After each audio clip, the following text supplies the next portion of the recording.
All right, let's dive right in. Diagnosing musculoskeletal injuries. It's a core skill, right? Something you absolutely have to nail. So, in this explainer, we're going to walk through the whole process, step by step.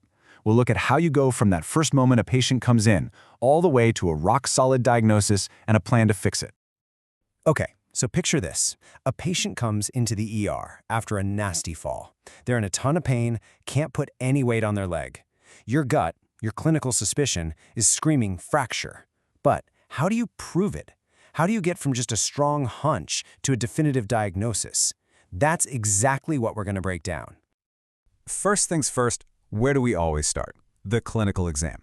This is ground zero. Think of yourself as a detective. You're at the scene, gathering clues, and your main job here is to figure out which clues are just suggestive and which ones are the smoking gun. So the clues you find, they really fall into two buckets. On one side, you have the probable signs.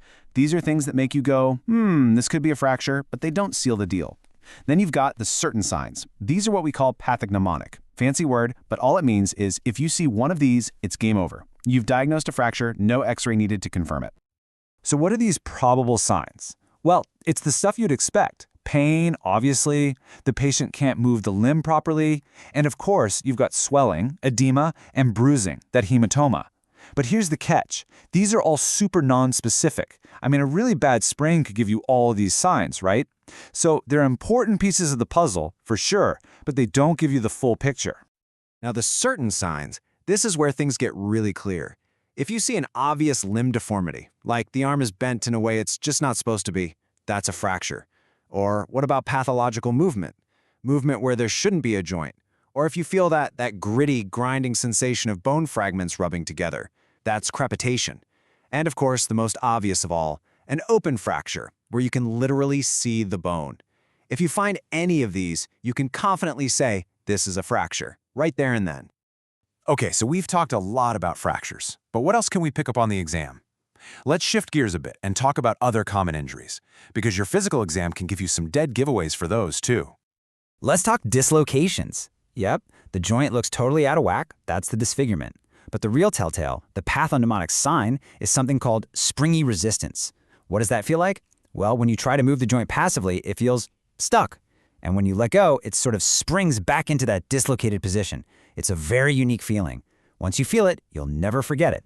And boom, that's your diagnosis. All right, what about a tendon rupture? For a complete tear, you're looking for a classic triad of signs. It's like a three-point checklist.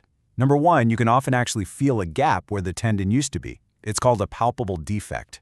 Two, the muscle that tendon is attached to just doesn't work anymore. Complete loss of function. And three, you might see the muscle itself is bunched up, creating this weird-looking bulge. You see that triad? You're looking at a tendon rupture. And a perfect example of a specific test for this is the Thompson test for an Achilles tendon rupture. It's so elegant and simple. You have the patient lie face down and you just squeeze their calf muscle. If the Achilles tendon is intact, the foot will automatically point downwards. Plantar flex. But if you squeeze and nothing happens, the foot just lays there, that's a positive test. The tendon is torn. And let me tell you, this is one you do not want to miss. A missed Achilles rupture is a huge deal, leading to major problems later on. So, you've done your exam, you've got a pretty good idea of what's going on, your differential is narrowed, now what? Now we turn to imaging to confirm what we suspect and to start planning our attack. But you can't just order everything. The key here is choosing the right tool for the job. Which imaging modality is going to give you the answers you need? And where do we almost always start? With the good old X-ray. It's the absolute foundation, the workhorse of musculoskeletal imaging. Why? Because it's fast, it's cheap, it's everywhere, and it tells you a ton about the bones. It's your first-line test pretty much every single time. Now, when you order an X-ray, there are a couple of golden rules you just can't break. Rule number one, 2 views are the minimum. Always. You need at least 2 shots, perpendicular to each other, like an AP and a lateral. Think about it. A fracture line can be hiding. One view might miss it completely, but the second view will catch it.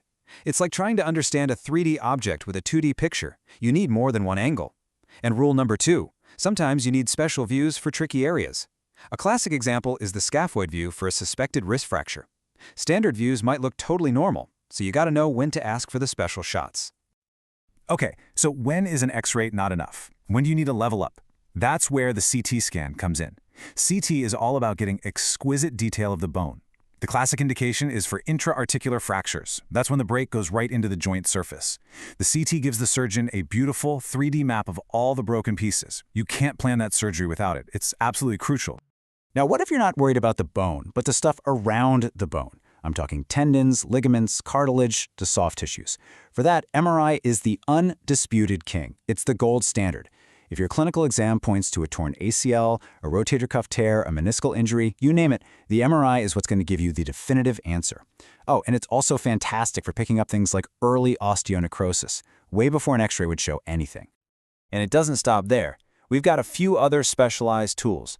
Ultrasound, for example, is fantastic. It lets you look at soft tissues in real time. You can actually see the tendon move as the patient contracts their muscle. It's also great for spotting fluid in a joint. Then there's scintigraphy, or what we usually just call a bone scan. This thing is super sensitive to bone turnover, so if you're hunting for a really subtle stress fracture that's not showing up on an X-ray, the bone scan will light up like a Christmas tree. All right, that was a lot of information, so let's boil it all down. What are the key take-home messages, the things you absolutely have to remember when you're on the wards or in the clinic? Okay, here's the playbook. Step 1 is always your clinical exam. Know the difference between probable and certain signs, and keep an eye out for those classic pathognomonic findings like springy resistance or positive Thompson test. Step 2, imaging. Always, always, always start with an X-ray and get at least 2 views. From there, you escalate based on what you need. Need incredible bony detail for a complex fracture or surgery? You go to CT. Need to see the soft tissues? You go to MRI. But here's the most important rule of all. You have to put it all together. The imaging is just a picture. You have to correlate it with what you found on your exam. The true diagnosis is where your exam and your imaging meet. So I'll leave you with one final thought to chew on. We've just laid out this nice, neat, systematic approach. But what happens when a polytrauma patient rolls in? They've got multiple injuries. They're unstable. Everything is chaos. How do you apply this framework then? What gets prioritized? Which steps do you take when every second counts and you're trying to save their life? That right there is where the art of medicine and true clinical judgment really shine.